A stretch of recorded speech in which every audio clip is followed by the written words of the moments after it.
So I'm going to talk about best management practices, or also known as BMPs. And this is a subject that I could probably tell you, I could talk for at least a semester's worth of time on this subject, because it's what I spend a lot of my time doing when I work for the Forest Service. But I'm going to try to condense a whole lot of information, particularly introductory information for folks who might not know a lot about BMPs, into a half an hour of time. Now I've got to find a thing here to turn, here we go. So this is the general, kind of the general definition of BMPs. They're techniques to control non-point source pollution at an acceptable level and at a reasonable cost. You're not going to find that definition except in publications that I and other people like me have written, but that is basically what BMPs are. So let's just talk about this a little bit. This definition includes the term non-point source pollution, and I don't know, I have no idea what your all backgrounds are, so I'm kind of, maybe this is a little too elementary, but hopefully not. Non-point source pollution is pollution that basically can't be tracked to a single source.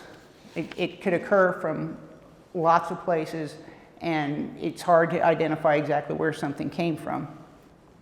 That contrasts with point source pollution, which is what most people understand and really know about. And that's when you have something like a chemical plant creating pollutants, and they're either pumped out of a pipe or a stack to the atmosphere, to a river or stream or something like that. So we're talking about non-point source pollutants that it's difficult to really track where they came from.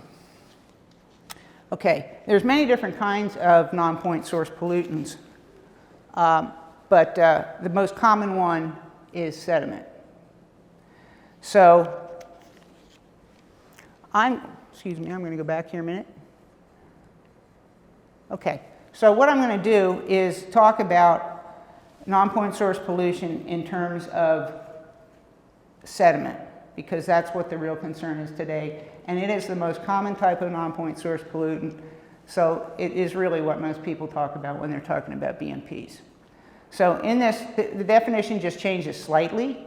We just substitute, instead of saying controlling non-point source pollution, we're controlling erosion and sedimentation. Same thing, everything else is the same. So let's define what erosion and sedimentation are. So erosion is actually a detachment and transport of sediment or soil particles or soil material, and the transport of it. And then deposition is when it settles out or deposits somewhere. It could be on the land, it can be a short distance of travel, it can be a long distance of travel. But we're talking about soil that can be small amounts of soil, large amounts of soil, everything in between. And when you have erosion, you always have sedimentation. It has to go somewhere. So the two of those things do not occur separately. Okay, I want to emphasize that erosion and sedimentation are natural processes. Some people think that we should have no erosion and sedimentation. They're natural processes, and we want them to occur. Our landscapes are largely controlled, what they look like and what they are largely controlled by erosion and sedimentation processes.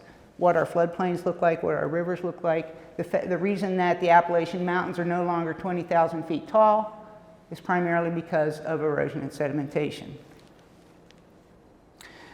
But the thing that we're primarily interested in, and that Rick is going to talk probably a lot more about today, and I know you all have talked about probably within the Highlands Conservancy, is elevated or accelerated erosion. This is erosion that human beings cause. Natural erosion is caused by wind, water, and gravity. Elevated or accelerated erosion is generally caused by what I like to refer to as mechanical erosion. Now, mechanical erosion is the majority of the largest parts of mechanical erosion are due to things like heavy equipment and us as human beings moving a lot of soil around, and then it becomes erodible and does erode and eventually deposit somewhere. But we also cause less amounts of erosion that I would still refer to as mechanical erosion, just by things like walking, riding our mountain bikes, those kinds of things. So mechanical erosion can be, again, both small and large amounts, but the things that I know that a lot of us are really concerned about are the bigger quantities of sediment that we're losing. Okay, so we're going to focus, and I know Rick will talk about this a little, at least I think he will, based upon the conversations that we've had.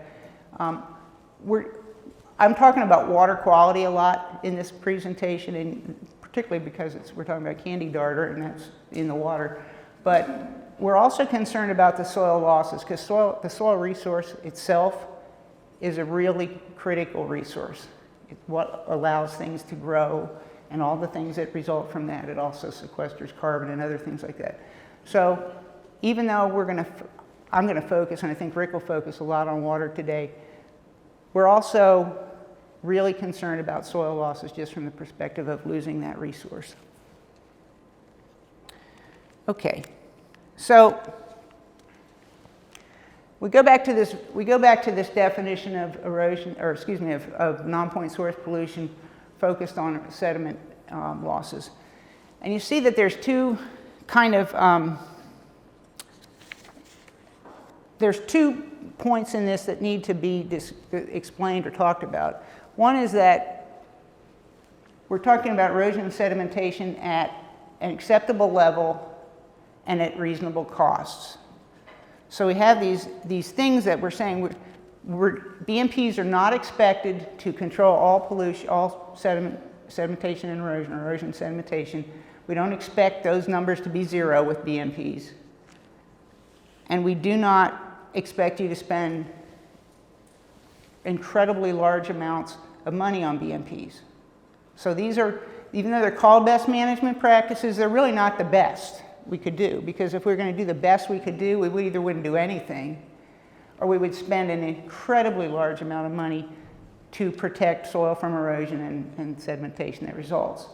So some states call BMPs AMPs, acceptable management practices. So we want to talk, though, a little bit about this whole idea of acceptable levels and reasonable costs. So who defines that? And that's not necessarily an easy question to directly answer. But really what it defines it is water quality standards or other legal water quality regulations, if it's not a specific standard. So if you're doing something in the field and you have implemented BMPs, and you are not, whatever erosion you have, whatever sedimentation you have, has not caused a water quality standard to be violated, you are generally, well, I shouldn't say generally, you're okay. You don't have to spend any more money, you don't have to change your BMPs, blah, blah, blah. You know, you're good. So that is really what defines the acceptable level of pollution. So you can't have pollution, you just can't violate water quality standards. And if you're doing that, everything's good, you don't have to spend any more money. Okay, so this suggests, however, that we know something about the water quality standards when we're doing something. And the reality is that water quality is rarely monitored in any meaningful way when a lot of these projects are going on. Particularly bigger projects, particularly if the project is not just within an agency. Often, or I shouldn't say often, but sometimes within projects that are done within an agency, there will be monitoring involved. But I would say typically when you have a project where an agency or some entity wants to do something, and then there are other people involved, contractors, other agencies it might be, because it may be part of their land or something like that. When you start getting these levels of people and places and agencies and things involved, monitoring hardly ever occurs. And I suspect that most of you know that. It's not a surprise. And so this is one of the conundrums of BMPs. You need to know whether you're meeting water quality standards to know if your BMPs are okay, but you're not really measuring it, so how do you know that? So that is a problem. There's also another problem with using water quality standards to define whether your BMPs are working or are successful, and that is based upon what it is you're trying to protect. Water quality standards are designed and defined and set based upon human levels. In other words, if something is toxic to a human, or if a dose or level or whatever is toxic to a human, then standards are set upon that. But if you are trying to protect an organism, an aquatic organism, for example, it may have no relationship, what you're putting in or how much is there may have no relationship to what it could affect the organism. It may be more, it may be less. But when you're focused on water quality standards that are set for humans, and you have another organism, that becomes a problem, because there may not be any relationship between the two. Sediment also has another thing that's a little more complicated. It makes it a more complicated thing than just the water quality standard.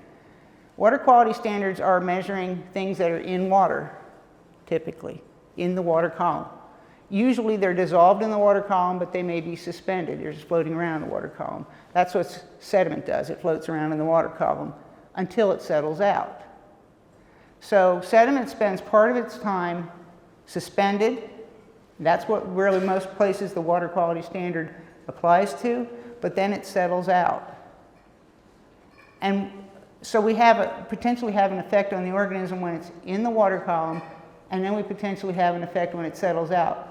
Sediment is really a problem for many organisms once it settles out, because it affects things like food availability, reproductive capabilities, and just the ability to find adequate refuge. So, everybody with me? Everybody doing okay so far? Okay, this is very monotonous, so I put a picture of my cat Pocono in here. She will be on the next month's cover of Kitty Vogue. So I just thought I'd put that in there and give you a little something to look at besides a bunch of words up on the screen. Okay. All right, so now hopefully you understand a little bit more about just the general idea of BMPs and that kind of thing. But I want to talk so you kind of have this concept of what BMPs are, but I want to talk just ever so briefly about what specific BMPs are, because there may still be people here saying, I get what you're saying, but I don't really get what it is. So I just made a slide here. I know there's a lot of stuff on this. Don't worry about the specifics. I just wanted to show you there. I kind of categorize things. Things don't have to be categorized the way I did here, but there are different kinds of categories of BMPs. For example, you can have road surfacing. Surfacing itself, just to cover exposed soil, is a BMP. So you can have things like gravel, asphalt, chip and seal, you name it. Same thing with stream crossings. You can have culverts, bridges, you can have other kinds of crossings. There's all kinds of things that can fall under these, so on and so on. So I just want to explain that this is just a tiny, tiny list of the kinds of BMPs and the specific BMPs you can have. And then within each of these things, like bridges, there are many different kinds of bridges. There are many different kinds of culverts. There are many different kinds of soil covers, or different kinds of mulches and that kind of thing. So these lists can go on and on and on, but I just wanted to show you some ideas so you get some specific ideas of what we're talking about when we say BMPs. Okay, we know what the definition is, but now you kind of know what some of them look like, or some of them are. So mostly I focused on, from the perspective of what I talked about so far, I focused on things, when I keep talking about BMP implementation, things we're doing in the field, things we're putting in the field, or constructing in the field, or structures, or things you can actually touch. But another BMP is planning, and this is considered to be the most important BMP that there is. You see it all the time in the literature. Planning is the most important BMP there is. It's impossible to disturb land without creating some kind of erosion and sedimentation. It may not be a lot. It may just, soil goes a little bit and deposits itself. Or it may not be.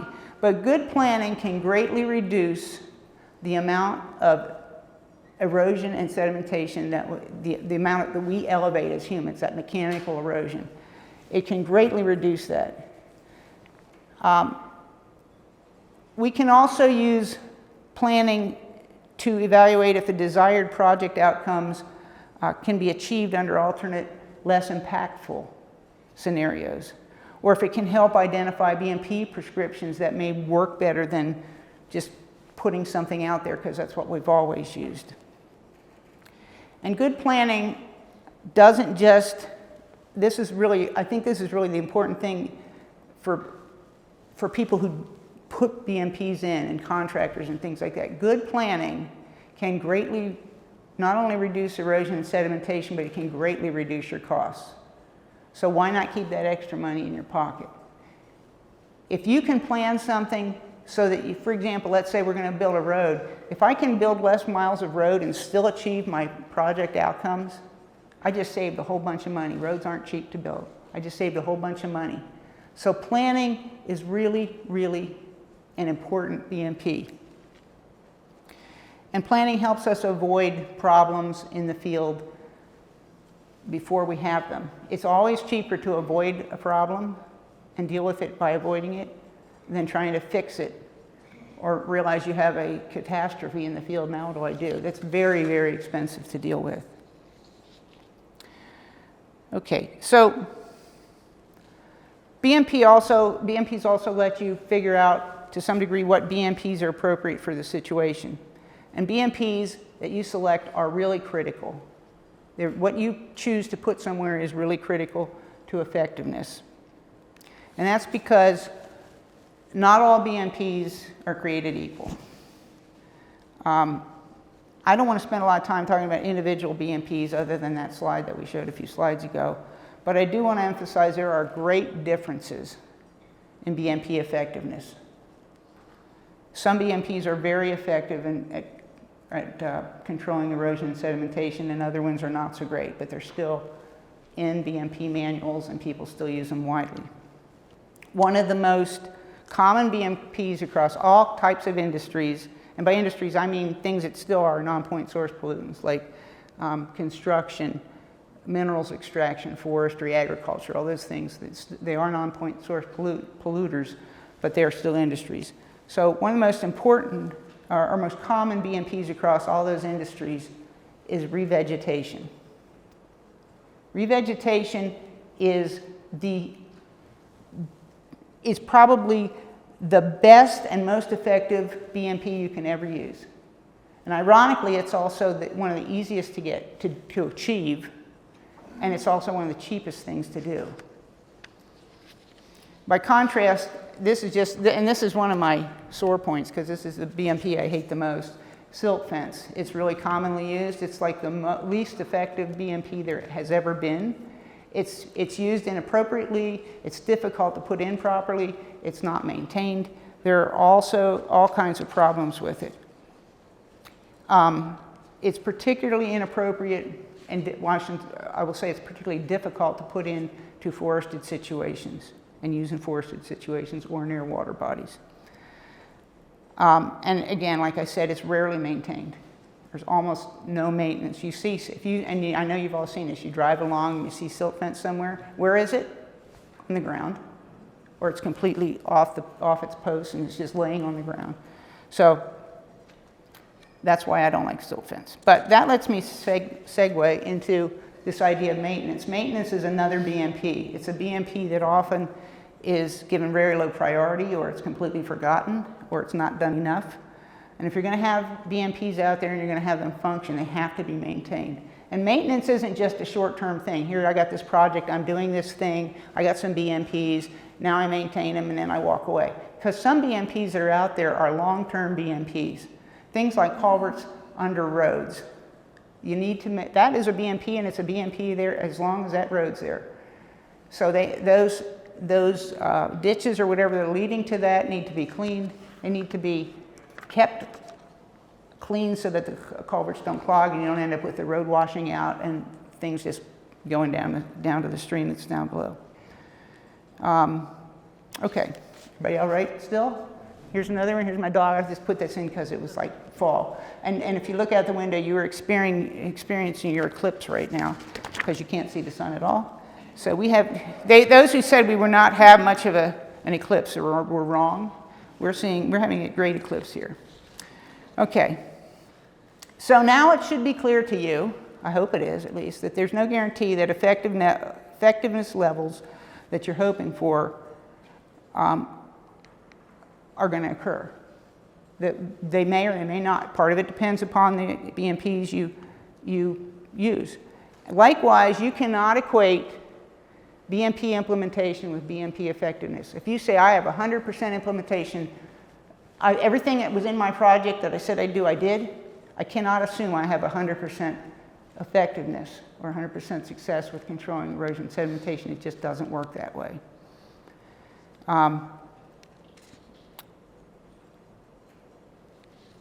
But how do we know if something's effective? How do we know if a BMP is effective? Well, we can do water quality monitoring, but it's not the only thing that it's not the only way to determine whether BMPs are effective. And in fact, I would say it's only a small portion of what we should be doing to determine if they're effective. Because you can have erosion and sedimentation up here on the hill, and it doesn't reach the stream. That doesn't mean we wanted that to happen. But by measuring water quality, you'll never know whether it happened or not. We really need to look at where we put the BMPs, where we have installed them, where we are using them to determine whether or not they're successful. Monitoring doesn't exclude water quality, but it's not just water quality.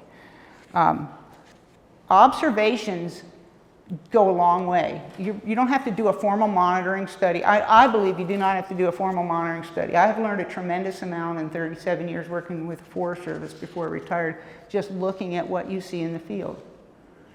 There are lots and lots of things you can observe, and you can find out a lot and learn a lot and pass that knowledge on to other people just by observation. So you don't have to spend a gazillion dollars monitoring or setting up some kind of monitoring study. You can, but you don't have to.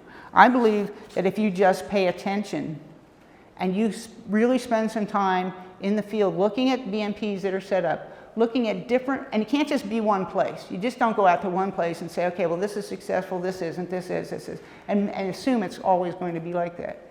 Because you have to consider things like, how was it installed? Was it even installed properly? Where are we? Are we on the side of a hill? Are we down in a floodplain? What kind of climate are we in? What kind of soil are we in? What kind of geology are we in? What kind of topography are we in? But the more you observe, the more you can learn and put together, and you can start to understand this BMP works in this situation, it doesn't work here. This BMP, like silt fence, rarely works. We should just throw that one out, in my opinion. That should not even be in a BMP manual. But you can make a lot through time. You can gather a lot of information, and you can learn about things. And once you learn about BMP effectiveness, you can start making much better decisions about what to put where. So when we analyze and apply the results of whether it's monitoring, whether it's observation, whether it's the two of those things together, we can start to analyze and apply the results, and we can start to understand what's happening, and we can kind of make some judgments about what will work in the future and change what we do, and that's called adaptive management. And in my opinion, that's the most important part of BMPs. Because if you're constantly doing the same thing over and over and over, and it's constantly not working, there's no point in doing it. But if we adaptively manage how we do things, we're not just adaptively managed for today.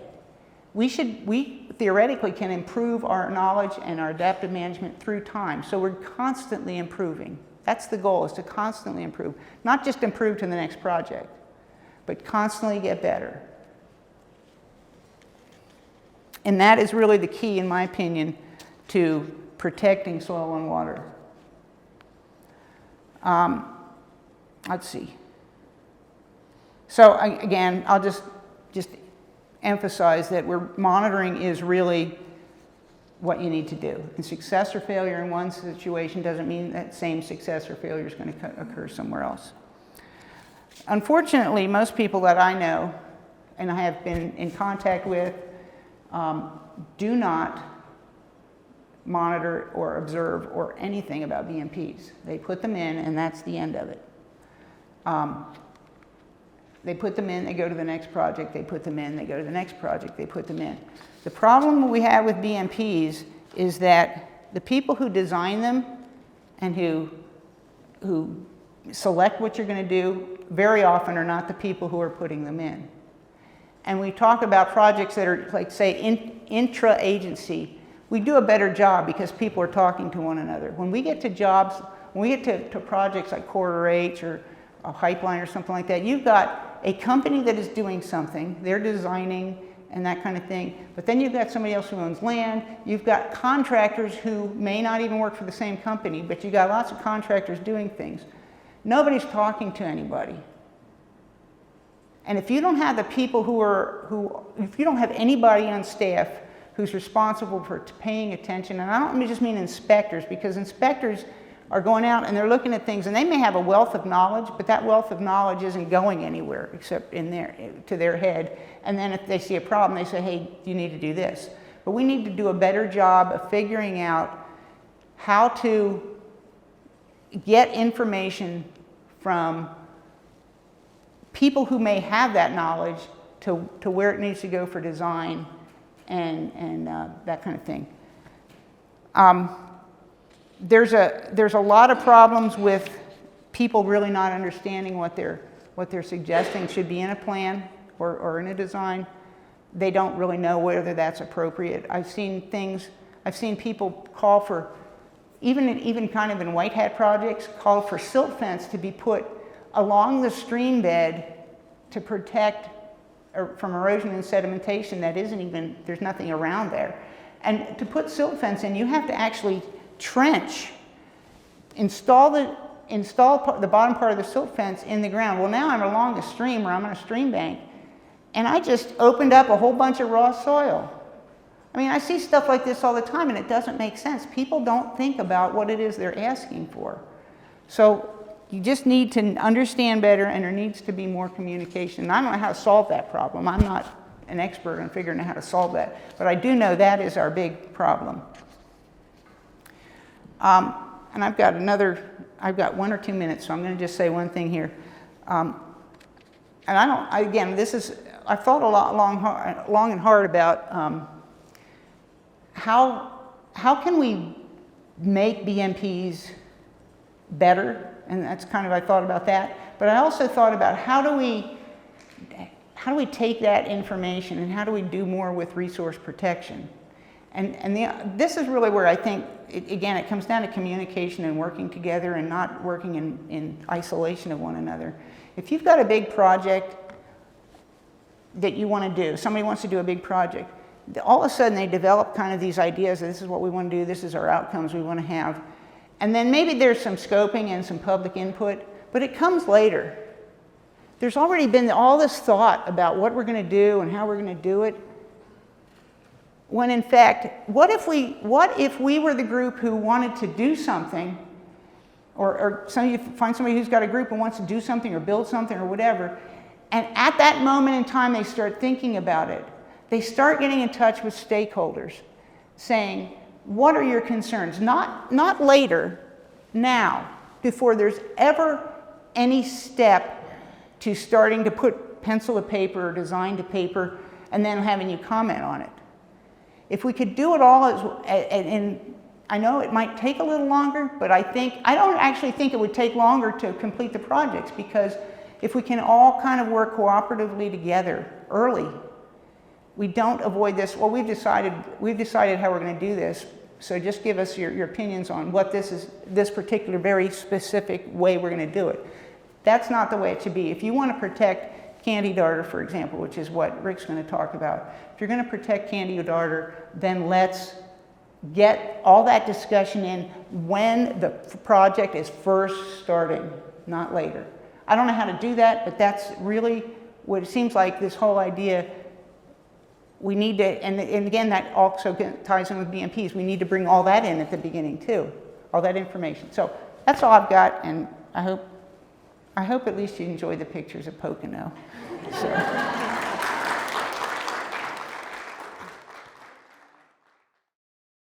the Monongahela National Forest has experienced extreme soil loss, particularly in the logging that began about 100 years ago, which is ravaged. And the forest is covered with remnants of that, old logging roads, silt deposits. And when we see silt in the streams, it's a measure, a direct measure or indication of what's happening to the overall watershed integrity and the ecosystem. The soil is critical for many reasons, of course, nutrients for vegetation and other life, but also for retaining water and supplying flow to streams during low flow conditions, and providing resilience to extremes in precipitation and temperature that are resulting due to climate change. So soil loss is the real issue here. We're getting at it by looking at different things, in my view, but that's the issue. So the candy darter provides a good focus. The candy darter is somewhat like the brook trout. It depends upon cool, clean water. It lays its eggs in a clean gravel substrate. Its habitat extends a bit further downstream than the brook trout. It's a bit more tolerant of warmer waters. And it also is less apt to be found in the higher gradient small streams that the brook trout are found in. What this means then is that the candy darter is further downstream and doesn't really have access to the refugia to escape from pollution, like sedimentation, that the brook trout does have. That's kind of an aside. So I'm going to talk about what's happened to the candy darter. So this is a map created by the Fish and Wildlife Service showing what's believed to be the historical range of the candy darter. It's in the Monongahela National Forest. It's in the Jefferson National Forest, or it was, in these areas. All in the New River drainage. Let's see, where am I? Here's my thing. Okay, self-confused. And this is where we are today. We've lost about half of that range. What's left is mostly in the national forest. In 2018, the candy darter was designated as an endangered species. The Fish and Wildlife Service had produced a species status assessment earlier in the year, and in there they described the issue as being related to sedimentation. About half of the historical population was lost due to sedimentation and other habitat degradation. And then now we have a new problem, which is genetic swamping or hybridization with the variegate darter, which previously was isolated downstream on the Kanawha River by Kanawha Falls, and is believed in the last quarter of the last century that it was transferred to the areas above the falls, probably due to fishermen carrying minnows around in bait buckets and dumping them out. The Fish and Wildlife Service is required to develop a habitat, or let's say a species conservation plan for endangered species, including the candy darter. That has not been done yet. A committee called the Candy Darter Conservation Committee has been established. This is comprised of fisheries biologists and other academics, as well as agency scientists,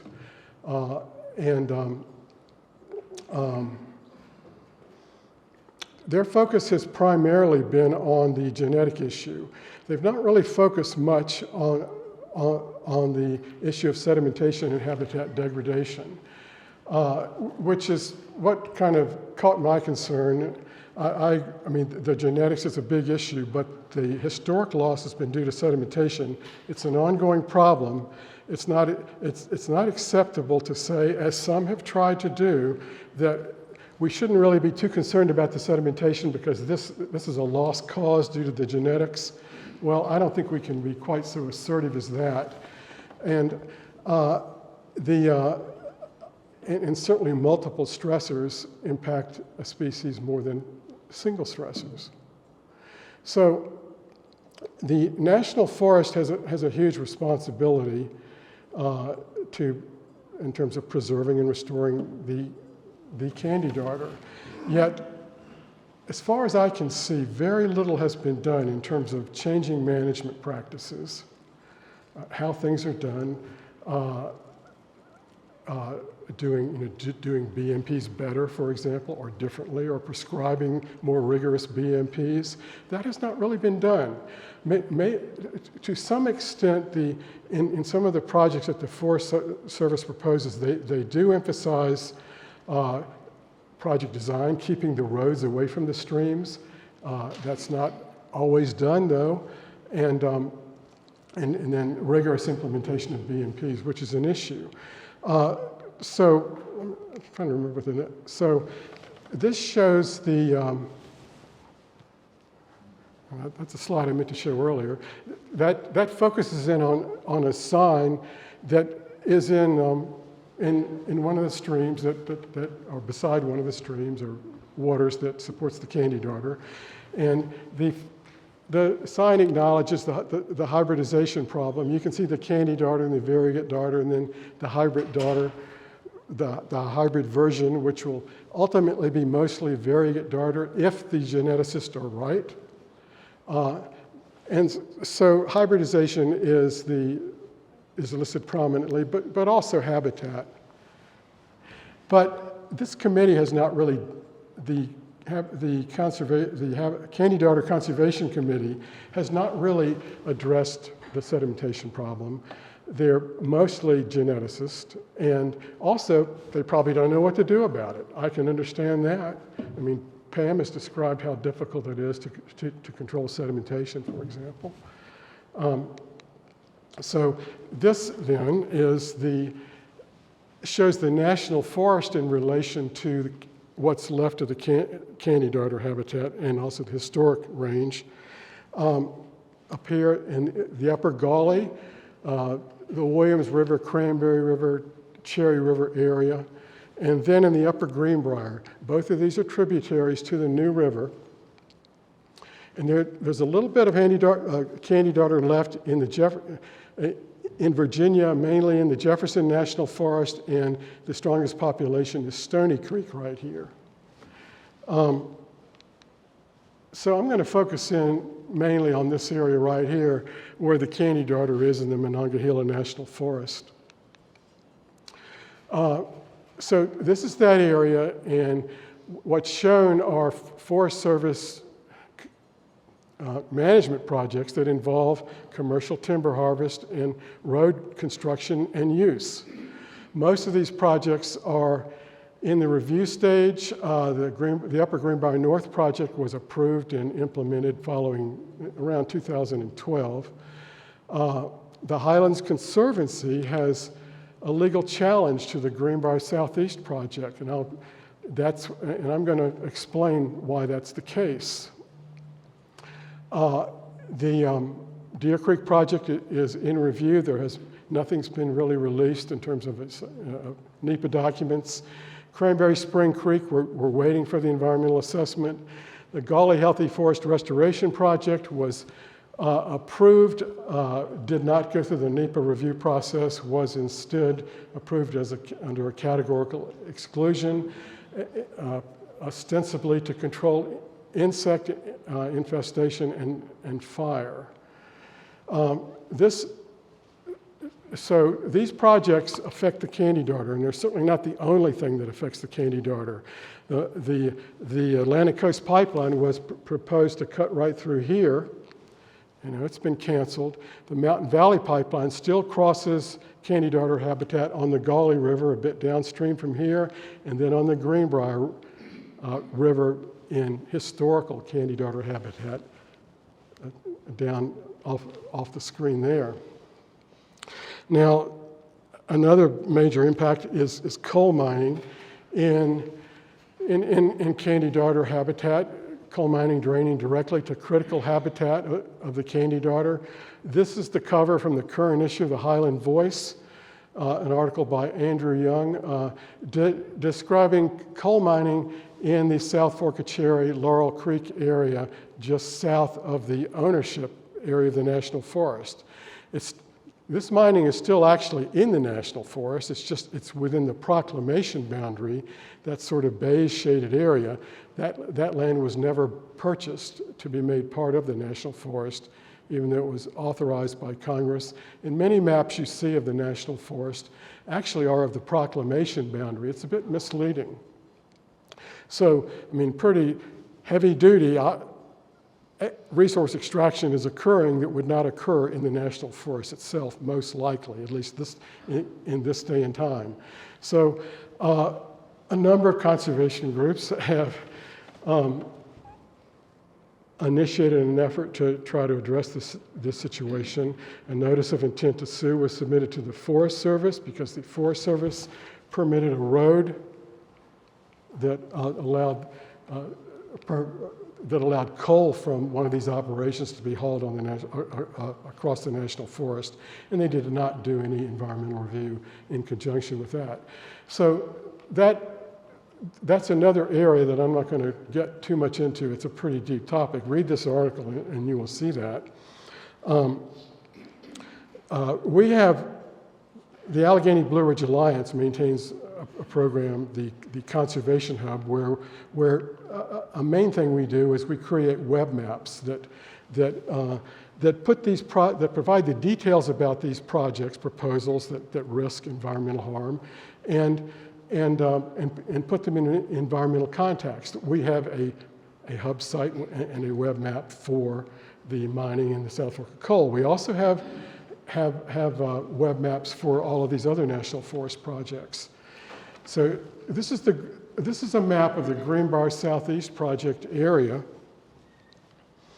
It involves about 17 or 1,800 acres of clear cutting, both by helicopter and conventional on-the-ground logging.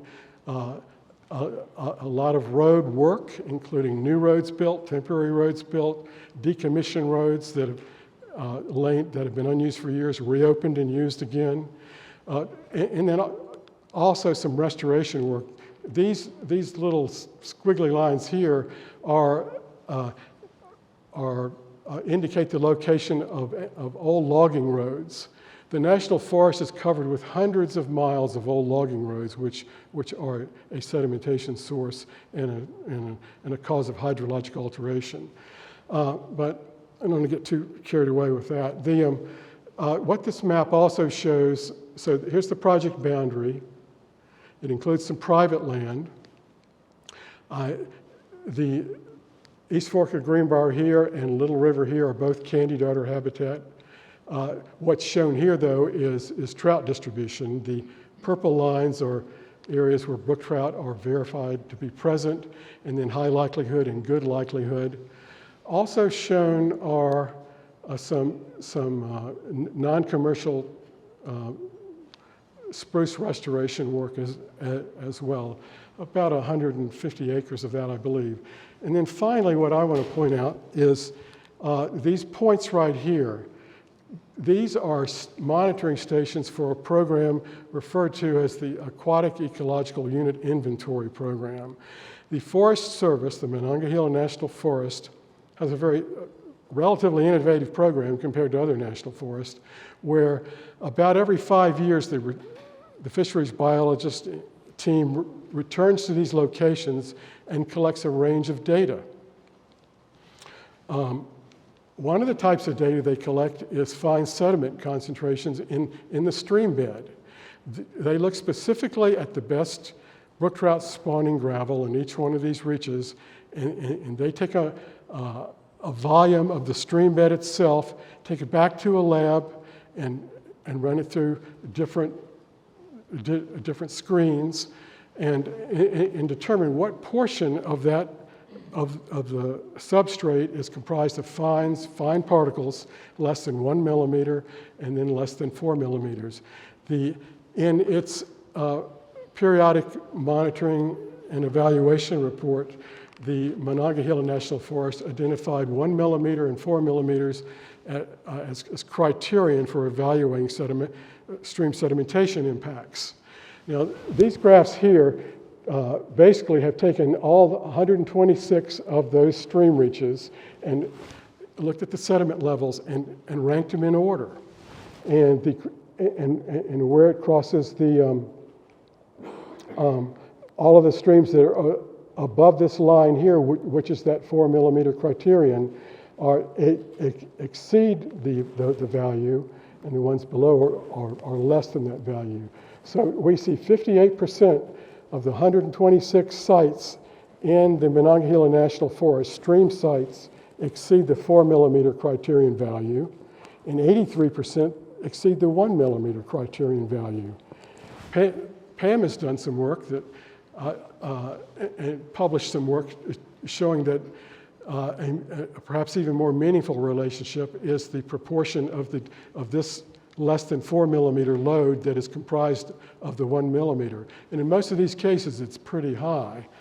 And in addition, they've been collecting these data since the early 2000s, and what they've seen is that for the 4 millimeter criterion, well, I don't remember the exact numbers, but it's about 75% of the streams are showing increases over time in both the 4 millimeter and 1 millimeter criterion values. So things are bad and they're getting worse. So this sediment that they're measuring is what's in the stream bed. It's not in the water column. It's hard to measure sediment loads in the water column, and practically nobody does it. I mean, I've not found data where people are measuring sediment levels in the water column. West Virginia has a water quality standard related to sediment, but it's not really a sediment criterion. It's based on turbidity, and I don't see that it's the basis for identifying impaired streams, and I don't know whether there's ever been enforcement action related to that or not. So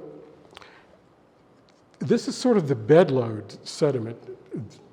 This shows a chronic problem. When the stream gets muddy, that's a transient problem. This is what's moving through the system. The question is, where is it coming from? Is it coming from national forest management activities? Is it potentially left over from the heyday of industrial logging and still moving through the system?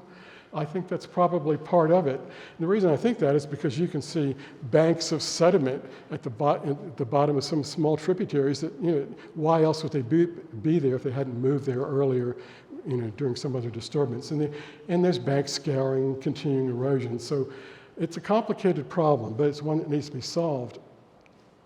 Now, the Forest Service argued that the Greenbrier Southeast project was basically a stewardship program. It was going to move the forest in the direction that the forest plan calls for, and that it wasn't going to be a problem for due to sedimentation. There wasn't going to be a sedimentation problem because of BMP implementation and the design and layout of the operations.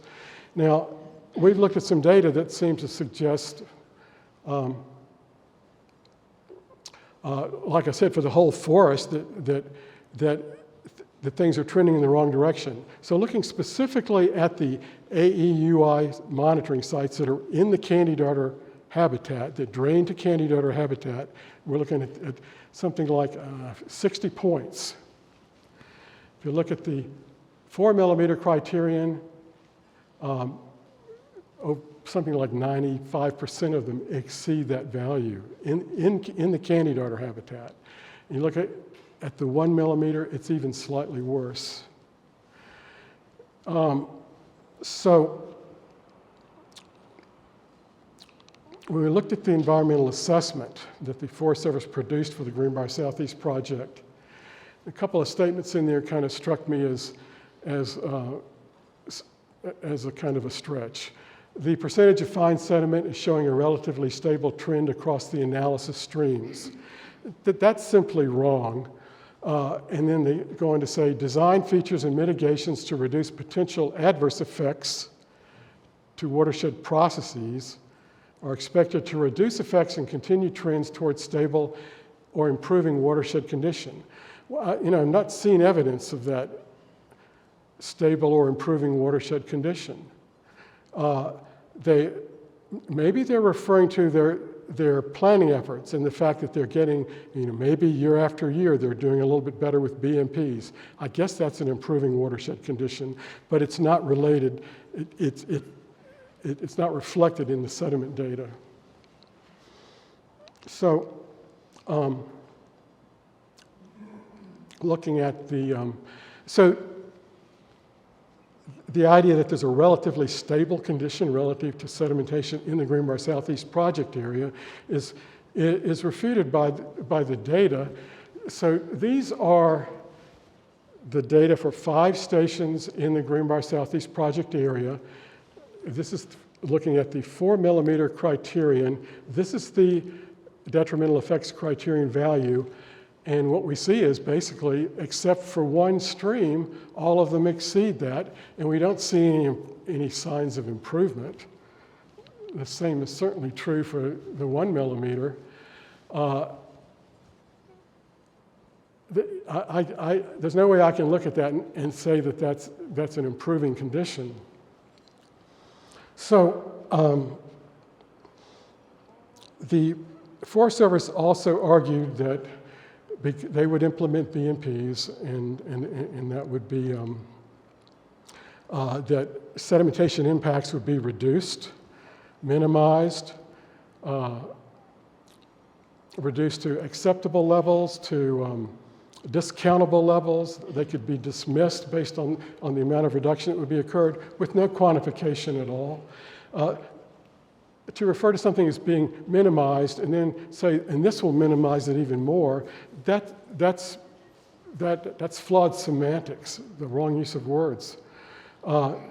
Something's, as Pam has pointed out in one of her papers, something's either minimized or it's not. And so most of the planning documents, the arguments that the Forest Service made, is they are doing things to reduce the impact without quantifying to what extent that reduction will be. So we've looked at another program. Well, let me say that in the Conservancy's comments and objection, we elaborated on the problems with the BMPs that they're proposing to be protective. We argued that water bars, for example, cannot be effective when a road is in active use, and that there has to be some sedimentation level when stream crossings are being created. So we looked at this program, a National Best Management Practices Monitoring program that the National Forest created, and I know Pam had a lot to do with this, and a lot to do with designing it. So we're lucky to have somebody who knows what they're talking about here. The idea is that 10 or 12 locations will be selected on every national forest every year, and an interdisciplinary team will go out and evaluate the implementation and effectiveness of BMP application. So they developed a protocol for evaluating a whole range of different types of activities. Oops, back again. Looking at the ones that were at the reports for the Monongahela National Forest over the last 15 or 20 years, we pulled out the ones related to road management activities and mechanical vegetation management activities, skid roads and harvesting, et cetera.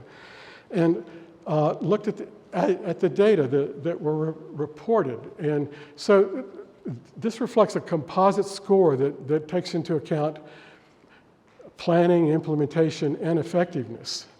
And the majority of the sites scored poorly. So this is for timber harvest, skid roads and road use during timber harvest primarily. This is looking at roads in general, maintenance and operation. For the most part, they don't even have any best management plans in place, or they didn't.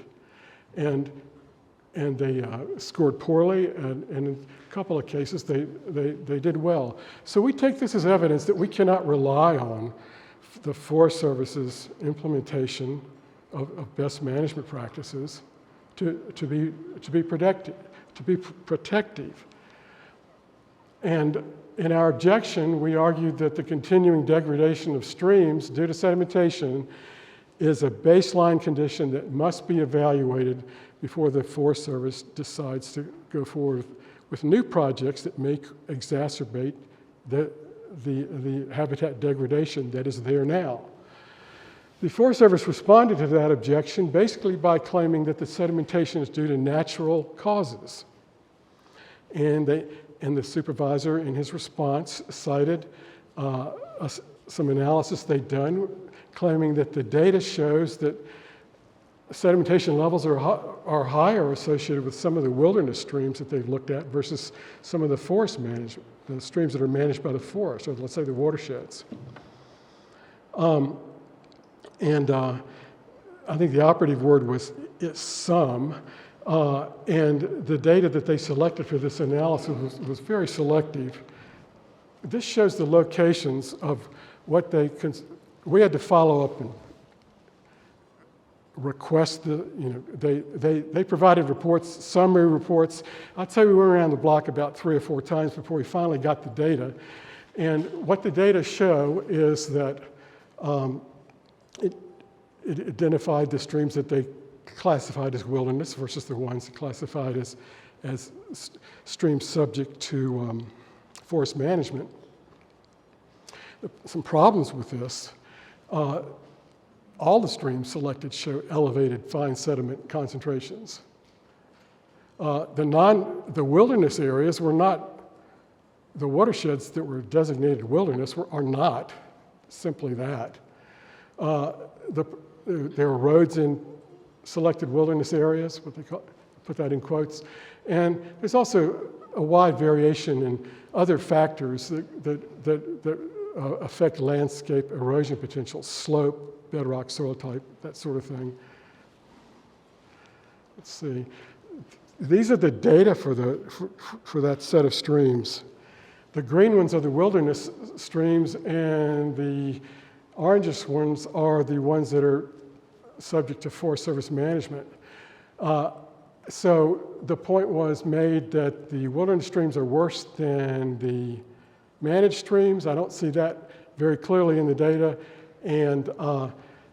but I do see that the highest values at all are associated with one of the wilderness streams, which is Laurel Fork in the Laurel Fork South Wilderness area.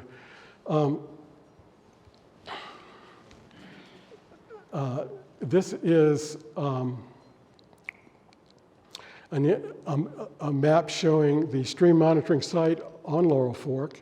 What we see, so this is the National Forest boundary right here. This is the watershed boundary. It contains both national forest and private land. The national forest land is, in fact, wilderness. The private land, half the watershed, is private grazing land. This is the example we were given to show that wilderness streams generate sediment. This is not a wilderness stream. Another example, this is the South Fork of Cranberry River. This Cranberry River itself is the boundary of the Cranberry Wilderness area. And what we see is roads paralleling the stream itself, and we also see the presence of this malchunk bedrock formation, which produces a sort of shrink swell clay, which goes into solution and remains suspended there, and has caused lots of problems where it's been disturbed by highway construction. The Highland Scenic Highway, which is actually in this watershed, caused dramatic problems with a little further north during construction when sediment from this formation reached streams that sunk and reemerged at the Ed Ray fish hatchery, killing most all of the fish. We also have roads all over the place. Like I said, there are hundreds of miles of roads, of old logging roads. They intercept the shallow groundwater flow, divert it to the stream channel, cause bank scouring, head cutting, cause lots of problems, reduce the water that's retained in the watershed for low flow to support aquatic life in low flow conditions. These can be readily seen using high resolution elevation data. So I will close here with just some concluding points. The continuing degradation of streams is a condition that must be described and evaluated and, let's say, understood before we do more projects of the type that could create make the problem worse. And that would be mainly timber harvest and road building. They're tied together, and that's the main source of the problem. So the National Forest doesn't acknowledge responsibility. The sedimentation is due to natural conditions. Therefore, they're not assessing this critical baseline condition. They didn't do it in their NEPA review process, and that's required, and that's the basis of the Conservancy's, or the main focus of the Conservancy's suit. And so what can happen to make things better? Well, the Conservancy's complaint may result in a needed analysis of the sedimentation sources, and where's it coming from and what's happening to it in relation to the Greenbrier Southeast project. And ideally, it would focus, because NEPA is supposed to look at cumulative effects, ideally it would look at the larger candy darter habitat in the Monongahela National Forest. And finally, so we don't know where that's going. The Forest Service is supposed to submit a compilation of documents used to make its decision in early November now. That's where we are with this. And we also have the opportunity presented by the upcoming forest plan revision. It's a chance to emphasize management that prioritizes watershed integrity, ecological integrity, soil restoration, soil preservation, and ensures that whenever a forest project is proposed, we actually have alternatives to look at. These projects we're looking at, for the most part, they offer two alternatives. One, build the project as proposed. Second, don't build the project. There's no consideration of doing things with an emphasis on restoration and preservation. So I ran over a little bit, but I think, but thank you. That's my pitch.